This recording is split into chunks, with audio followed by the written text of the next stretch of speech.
Little growing child Shivani আমাদের সঙ্গে আছে। শিবানীর ঘাড়ে ব্যথা, পিঠে ব্যথা, কোমরে ব্যথা। ওর ব্যথা সব থেকে বেশি হয় যখন ও স্কুলের ব্যাগটা নিয়ে স্কুলের দিকে যায়।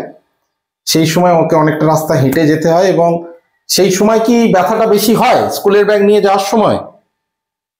কখন ব্যথাটা বেশি হয়? ব্যথাটা স্কুলের ব্যাগ নিয়ে যাওয়ার সময় না, আসার সময়। আসার সময় হয়, আমি ভুল বলেছিলাম। স্কুলের ব্যাগ নিয়ে আসার সময় হয়। স্কুলের ব্যাগটা কি অনেকটা ভারী?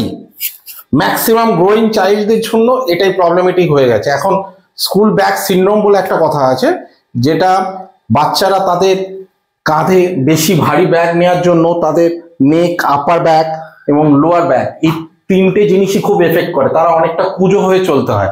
তোমাকে কি স্কুলে এরম ভাবে ব্যাগটা নিয়ে যেতে হয়? এতটাই ভারী থাকে, মানে এরম নিচু হয়ে ব্যাগটা নিয়ে যেতে হয়। পা পা পা পা পা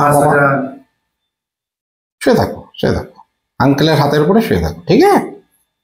ব্যথা লাগছে না তো? ওকে।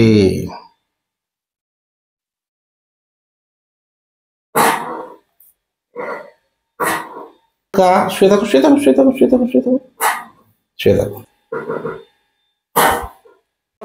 এই মাথা উঠবে, আমার মাথা নিচে নামাও। গুড। আবার উপরে, নিচে। Very good, well done, very good. কাজ করো, কাজ করো। হাতে লাগছে না তো বাবা? ওকে ওকে। স্কুল ব্যাগ সিনড্রোম এখনকার দিনে আপগ্রামিং, আগের থেকেও ছিল স্কুল ব্যাগ সিনড্রোমের জন্য পসিবিলিটি। স্কুল ব্যাগ সিনড্রোম পশ্চারের কারণেই পেনটা হয়। তো আমরা তো ট্রিটমেন্ট করে দিয়েছি। ট্রিটমেন্ট করার পরে বাচ্চা আস্তে আস্তে আস্তে আস্তে করতে করতে ওটা ঠিক হবে।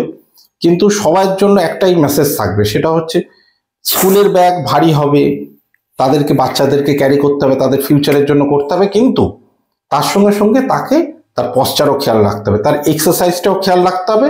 সেই জন্য একজন কোয়ালিফাইড ফিজিওথেরাপিস্ট বা কাইরোপ্র্যাক্টরের কাছে গিয়ে আপনারা যোগাযোগ করতে পারেন। অনেক ভালো থাকবেন।